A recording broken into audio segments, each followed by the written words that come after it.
모든 사람은 다 행복을 위해서 살아가고 있습니다. 행복을 위해서 달려가고 있죠. 그러나 역설적으로 행복을 얻기 위하여 우리는 희생과 고난을 감내하며 감수할 때가 많이 있습니다. 모든 사람들은 다 좋아하는 것이 있는 반면 싫어하는 것이 있죠. 그래서 싫어하는 것이 나에게 주어진다면 그것을 꺼려하거나 피하고 싶은 마음이 생겨날 수밖에 없는 것입니다. 우리 믿는 사람들도 이런 부분에 있어서 약한 것이 사실입니다. 하나님의 축복을 받고 싶어하고 이 땅 가운데 평안하고 행복하게 살길 원하지만 나의 삶 가운데 희생과 고난의 순간이 찾아오면 피하고 싶고 외면할 때가 얼마나 많은지 모릅니다. 우리는 좋은 장소를 가길 원하죠. 편안한 장소를 가길 원합니다. 그런데 조건을 한번 제가 붙여보겠습니다. 좋은 장소와 힘든 장소가 있어요. 그런데 이 좋은 장소는 내가 싫은 사람과 함께 가야 되는 그런 선택이 있고, 힘든 장소는 내가 사랑하는 사람들과 함께 가는 그런 선택이 있다면 여러분은 어떤 선택을 하시겠습니까? 아무리 좋은 장소라 할지라도 내가 힘들어하는 사람, 나와 마음이 맞지 않는 사람, 늘 분쟁 가운데 있는 사람과 함께 좋은 장소를 간다 한들 그것이 정말 행복할까요? 그렇지 않을 것입니다. 반대로 힘들고 어려운 그런 난관이 있는 곳이라 할지라도 사랑하는 사람과 마음이 맞는 사람과 그 장소를 향할 수 있다면 그것은 저주가 아니라 축복이 될 수 있는 것 아니겠습니까? 지난주에 우리가 헤롯이 얼마나 잔인하고 포악한 사람이었는가, 메시아를 죽일 수 있다면, 유대인의 왕을 죽일 수 있다면 2살 이하의 그 아이들을 다 죽일 만큼 이런 희생은 아무 문제가 되지 않겠다라는 생각을 가지고 살았던 사람이 바로 헤롯이었습니다. 이렇게 끔찍한 일이 자행되자 하나님께서는 주의 천사를 통하여 이 요셉의 가정 가운데 새로운 일을 행하십니다. 그것은 바로 피신이었어요. 피신. 하나님께서는 요셉을 통하여 너 다시 자리를 옮겨라. 어디로 가야 합니까? 애굽으로 가거라. 갈릴리에서 호적하러 베들레헴까지 온 거리가 150km 정도 되는데 베들레헴에서 애굽까지의 거리도 150km예요. 얼마 전에 아이를 낳은 마리아를 데리고 그 어린 아기 예수를 안고 데리고 이제 애굽으로 가야 하는 것입니다. 이 말씀이 누구에게 왔는가, 누구에게 전해졌는가? 오늘 분명히 13절 말씀에 보니까 주의 사자가 요셉에게 말하여 이르되라고 기록되어 있어요. 하나님께서 마리아에게 나타나셔가지고 마리아야 너 아이를 데리고 네 남편과 함께 가라 한다면 아멘 하면서 순종할 수 있었겠지만, 아니 마리아에 관한 일을, 또 예수님에 관한 일을 누구에게 말씀하셨다고요? 요셉에게 말씀하셨다는 것입니다.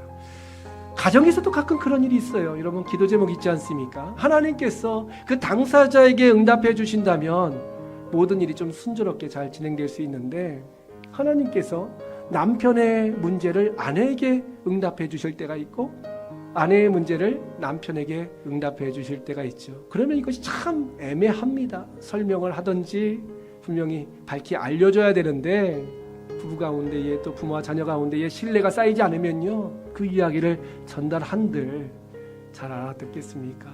참 놀랍게도 마리아는 남편 요셉의 말에 순종하게 된 것이죠. 그리고서 이제 그 아이를 안고 몸조리도 안 된 상황 가운데서 베들레헴에서 애굽으로 향하게 됩니다. 왜 하필 애굽일까? 아니 이스라엘 진영 가운데 좀 외딴 곳, 뭐 사막 지역이라든지 산속이라든지 많은 지역이 있는데 애굽으로 가라. 이 애굽은 두려움의 장소입니다. 이방 나라예요. 문화가 다릅니다. 여러분 이민 가는 것이 쉽습니까? 다른 나라에 가서 정착해서 산다는 거 언어도 통하지 않고 문화도 통하지 않고, 그러나 하나님의 말씀이기 때문에 이 요셉과 그의 가족들은 애굽으로 가게 됩니다. 애굽에 가서 어떻게 지냈을까? 뭐 성경에는 정확히 기록되어 있지 않지만요, 알렉산드리아라는 도시에는 유대인들이 정착하고 살았습니다. 요셉의 직업이 무엇이었죠? 맞습니다. 목수입니다. 이 목수는요, 동서고금을 막론하고 기술직으로서 인정받는 직업 아니겠습니까? 그래서 아마 그곳에서 처음에는 어려웠지만 정착을 잘 했을 것이다 라고 우리는 추측할 수 있습니다. 그런데요, 이 헤롯이 AD 4년경에 죽게 됩니다. 요세푸스라는 역사학자에 의하면 아주 비참하게 죽었다라고 기록되어 있습니다. 이제 헤롯은 죽었으니까 모든 것이 다 끝났다라고 생각할 수 있는데요. 한 7년 8년 동안 정착했으니 이제 뭔가 새로운 일을 시작할 수 있고 그곳에서 안정된 생활을 할 수 있었는데, 또 하나님께서는 요셉을 통하여 아내를 데리고 아기를 데리고 이스라엘 가운데 나사렛으로 가라라고 말씀하고 있어요. 임신한 상황 가운데서 베들레헴에 온 것도 힘들었는데, 또 그 가운데 애굽으로 하나님께서 모셨고, 애굽에서 뭔가 살만할 때쯤에 또 갑자기 주의 사자가 나타나가지고 너는 너의 고향으로 가라 라는 그 말 가운데에 얼마나 힘들고 어려운 순간을 맞이했겠습니까? 사실 우리가 살다 보면요, 참 어려운 순간들이 찾아옵니다. 갑자기 하나님께서 내모실 때가 있어요. 어려운 순간 가운데, 상황 가운데서 우리는 안절부절 못하고 힘들어할 때가 참 많이 있죠. 그런데 불구하고 그 상황 가운데서 하나님께서 요구하시는 것이 바로 무엇인가? 요셉이 홀로 갔으면 편할 수도 있겠지만 요셉 가운데 하나님께서 주신 말씀은 바로 뭐냐면, 아기와 그의 어머니를 데리고 함께 가라라고 말씀하고 있어요. 너희 아들과 너희 아내와 함께 가라라고 표현하지 않습니다. 비록 내 아들이지만, 비록 내 아내지만 그 대상을 바라보는 시각에 대해서 전혀 다른 해석을 하고 계신 거예요.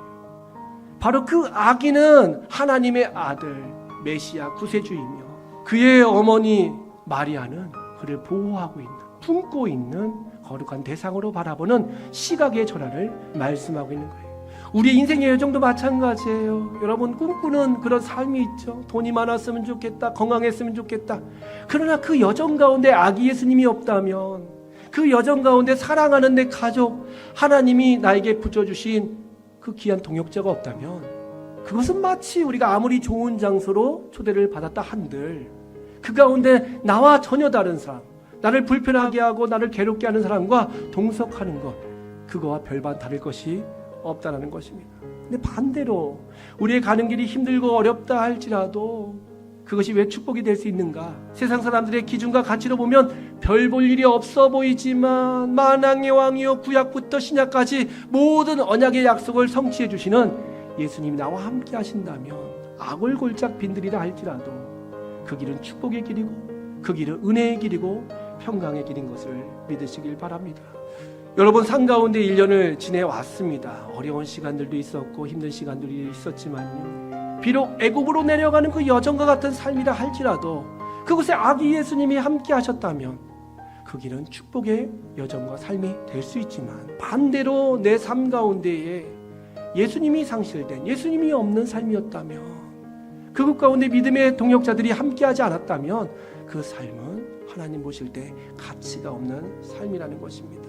여러분 삶 가운데 이 성탄의 계절에 정말 힘들고 어려운 시간들이 찾아온다 할지라도, 외롭고 고독한 시간이 찾아온다 할지라도 그 아기 예수님을 내 마음에 모셔드림을 통하여 어느 곳이라도 어떤 상황이라도 늘 주님 앞에 감사하며 순종의 제사를 올려드릴 수 있는 복된 성도 여러분 다 되시기를 주님의 이름으로 축복합니다.